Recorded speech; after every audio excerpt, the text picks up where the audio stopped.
Wuhan investigating coronavirus origins, potential protests in all 50 states, Chicago students heading back to school. Good evening, the time is 4:06. It is Thursday, January 14th, and this is Courtney Conroy bringing you your WCCN Hourly News Update, Chicago's most reliable news source. This hour's message is brought to you by our sponsors at TurboTax. There's nothing to be afraid of. For news around the globe, in Beijing, experts from the World Health Organization are due to arrive in China this week for a long-anticipated investigation into the origins of the coronavirus pandemic.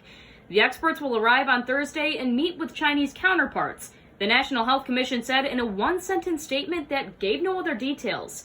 It wasn't immediately clear whether the experts will travel to the central Chinese city of Wuhan. Elsewhere in Paris, at least 50 countries committed to protecting 30% of the planet over the next decade by halting species extinction and addressing climate change issues during a global summit on Monday. This is aimed at protecting the world's biodiversity. About 30 leaders, government officials, and heads of international organizations participated in the One Planet Summit. And heading back to the States, in Washington, the FBI is warning of plans for armed protests at all 50 state capitals and in Washington, D.C. This is stoking fears of more bloodshed after last week's deadly siege at the U.S. Capitol. An internal FBI bulletin warned as of Sunday that the nationwide protests may start later this week and extend through Biden's inauguration. Investigators believe that some of the people are members of extremist groups. And for more news in our nation, President Donald Trump is on the verge of being impeached for a second time in the fast-moving House vote.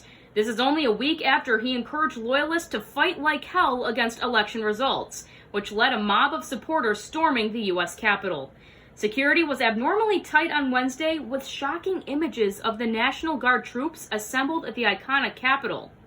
And heading closer to home, when the emergence of the novel coronavirus prompted a statewide school shutdown back in March, few Chicagoans thought another 10 months would go by before their public schools would resume in-person classes.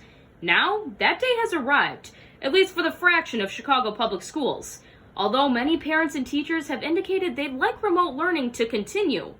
6,500 CPS students were due to arrive at school for in-person classes on Monday, but less than 40% of the families have chosen to send their children back.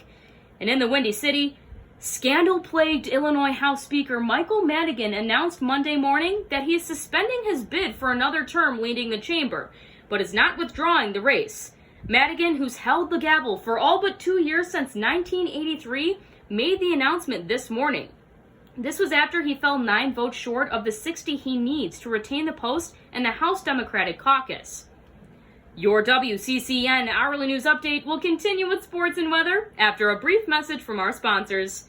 From do-it-yourself to we do it for you, TurboTax has a solution for you. With tax season around the corner, it's time to make important decisions about how you'll handle your taxes. We'll support you in filing your own taxes by answering a few simple questions and guiding you through each and every detail. For those who want a little more help, we are here for you. Your satisfaction is guaranteed with the maximum refund, complete check of your return, and 100% accurate calculation. Experience the relief that comes with expertise this tax season with TurboTax. There's nothing to be afraid of. Moving on to the world of sports, the NFL has never seen such a playoff matchup quite like the upcoming one between Tom Brady's Tampa Bay Buccaneers and Drew Brees' New Orleans Saints. A pair of quarterbacks in their 40s, an age where nearly every other great passer in the NFL history was already giving up retirement. And in men's college basketball, the 6th-ranked Kansas team came up short on an unexpected loss to Oklahoma with a final score of 75-70. And in a blowout game, Michigan won to the 9th-ranked Wisconsin team.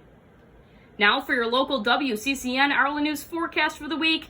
Today we're experiencing some unseasonably mild winter weather with a few peaks of sunshine and a high of 38 degrees. Grab a jacket tomorrow because we'll be experiencing a wintry mix of rain and snow. And looking into the beginning of next week, we'll be getting back into the winter groove with lows of 26 and some snow showers. Let's keep positively progressing into our new year in these times of uncertainty. That concludes today's WCCN Hourly News Update, brought to you by our sponsors at TurboTax. The time is now 4:11, and this is Courtney Conroy wishing you a spectacular evening.